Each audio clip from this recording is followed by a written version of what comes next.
तो आज से 4-5 साल पहले जब कोई मूवी आती थी तो उस टाइम भी मूवी को क्रिटिसाइज किया जाता था, लेकिन कुछ कम परसेंट लोग मूवी को क्रिटिसाइज करते थे।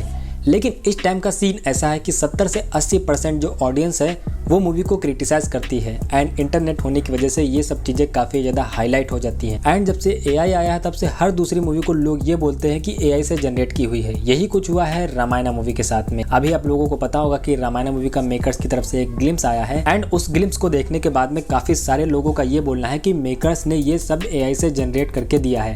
मतलब इस मूवी का जो बजट बताया जा रहा है 4000 करोड़ रुपए, एक्चुअली मेकर्स ने इसका बजट जो 4000 करोड़ रुपए बताया है वो नहीं है। इस मूवी का बजट है 200-250 करोड़ रुपए, जो कि मेकर्स ने एआई का सब्सक्रिप्शन लेकर इस मूवी को पूरा एआई से जनरेट कर दिया है। तो क्या एक्चुअली में मेकर्स ने इसको एआई से ही जनरेट किया है? देखो, जब मैंने इसका रिव्यू किया था तो मैंने भी बोला था कि इसके अंदर के जो सीजीआई वगैरह हैं वो मुझे कुछ आर्टिफिशियल फील दे रहे हैं एंड इसके अलावा थोड़ा बहुत वीएफएक्स भी 19-20 है।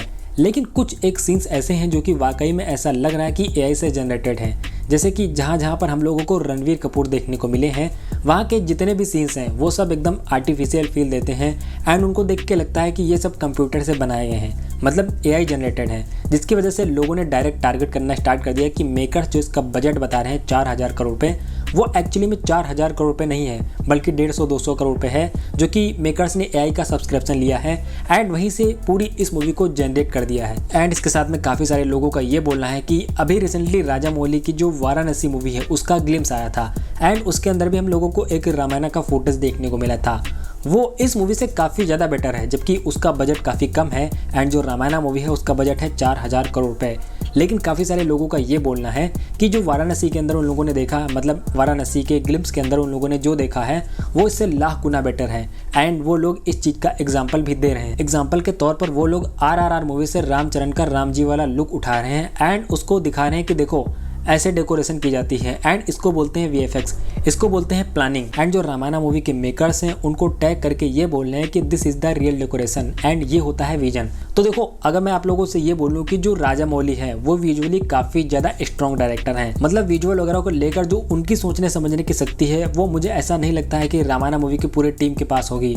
मतलब जो राजामौली है ना वो भाई साहब बहुत ही ब्रिलियंट डायरेक्टर हैं। मैं ये नहीं कह रहा हूँ कि जो रामायण मूवी के मेकर्स हैं एंड जो डायरेक्टर हैं नितेश तिवारी वगैरह, उनके पास इतनी ज़्यादा सोचने समझने की शक्ति नहीं है, लेकिन कंपैरिजन में राजामौली काफ़ी ज़्यादा स्ट्रॉन्ग है, जिसकी वजह से उनके जो विजुअल जो वीएफएक्स वगैरह, उनके जो डेकोरेशन वगैरह, उनके जो कैरेक्टर्स वगैरह हम लोग मूवी के अंदर देखते हैं वो काफ़ी ज़्यादा रियलिस्टिक लगते हैं एंड उनका जो प्रेजेंटेशन वगैरह होता है उसको देख के बिल्कुल फील आता है कि हाँ ये एक्चुअली में रियल है। जिसकी वजह से उन्होंने वाराणसी के ग्लिम्स के अंदर हम लोगों को जो रामायण के सीन्स वगैरह दिखाए हैं वो एक्चुअली जो रामायण मूवी का ग्लिम्स आया है उससे बेटर दिखते हैं। लेकिन इसका मतलब ये नहीं है कि वो बेटर है तो ये बिल्कुल बेकार है, ये वीएफएक्स बिल्कुल भद्दा है एंड ये सब एआई से जनरेटेड है।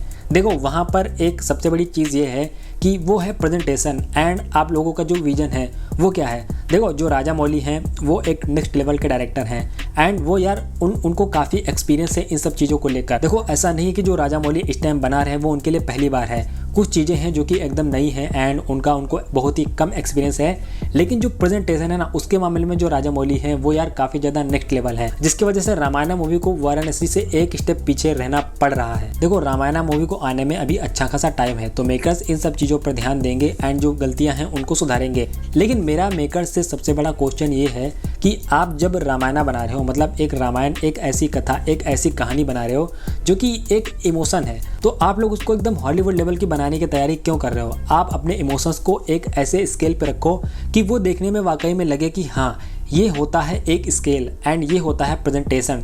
देखो, ज़रूरी नहीं है कि आप वीएफएक्स एंड क्रिएचर एंड बहुत ही हाई फाई लेवल की चीज़ें अपनी मूवी के अंदर दिखाओ तो ही हम लोग हॉलीवुड तक जा पाएंगे, ऐसा नहीं है। अभी रिसेंटली आप लोगों को धुरंधर 2 पता होगी एंड धुरंधर, जिसने कह सकते हैं कि ग्लोबल लेवल पर भी काफ़ी ज़्यादा अच्छा रिस्पॉन्स दिखाया है एंड यही चीज़ आप लोग रामायण के साथ में भी कर सकते थे कि बस अपनी मूवी को एक अच्छी रिलीज देते एंड मूवी के अंदर जो इमोशंस वगैरह हैं उनको पकड़ते एंड जो चीज़ें हैं उनको रियल लगते, अपनी मूवी के जो कैरेक्टर्स वगैरह हैं उनको काफ़ी अच्छे तरीके से डेकोरेट करते एंड उनका जो प्रेजेंटेशन है वो बहुत ही कैची बनाते। तो आपकी मूवी के अंदर वीएफएक्स वगैरह हो या ना हो, या फिर जो भारी भरकम चीज़ें हैं, बड़े बड़े सेट्स हैं वो हो या ना हो, आपकी मूवी वर्क करेगी। एग्जाम्पल के तौर पर जो हम लोगों ने रामानंद सागर वाली रामायण देखी है, भाई साहब उसका लेवल कोई नहीं मैच कर सकता है। इसी से एक्सपेक्टेशन थी, लेकिन कह सकते हैं कि इसका ग्लिप्स देखने के बाद में मुझे तो ये नहीं लगता है कि आने वाले टाइम पीरियड में उस लेवल का सिनेमा हम लोगों को कोई दिखाएगा। तो अब सबसे बड़ा क्वेश्चन मेकर्स पे ये खड़ा होता है कि आखिर मेकर्स ये 4000 करोड़ रुपए लगा कहाँ रहे हैं, क्योंकि जो हम लोगों ने देखा है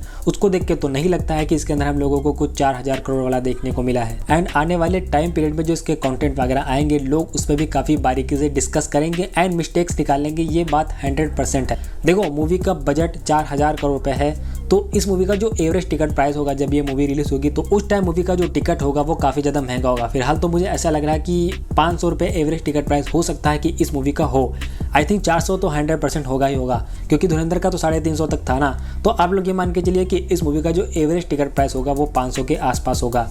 एंड अब जब आदमी 500 रुपये लगाएगा तो वो आपसे क्वेश्चन करेगा कि आपने 4000 करोड़ रुपये जब मूवी के अंदर लगाए हैं तो वो मुझे दिख क्यों नहीं रहे। तो मेकर्स पे अब ये सबसे बड़ा क्वेश्चन बनके खड़ा हुआ है कि 4000 करोड़ रुपये में आपने मूवी बनाई है, लेकिन मूवी को देख के तो ये लग रहा है कि मूवी के अंदर 400 करोड़ रुपये भी नहीं लगे। तो घुमा फिरा के सवाल यही खड़ा हो रहा है कि जो मेकर्स इसका 4000 करोड़ रुपये बजट बता रहे हैं वो एक्चुअली में नहीं है, बल्कि मूवी का हाइप बनाने के लिए मेकर्स इसका इतना ज़्यादा बजट बता रहे हैं। लेकिन मुझे ऐसा लगता है कि जो इसके आने वाले टाइम पीरियड में कंटेंट वगैरह आएंगे, उनको देखने के बाद में ही हम लोग इसको जज करेंगे कि आखिर मूवी के अंदर जो इतना पैसा लगा है वो कहाँ गया।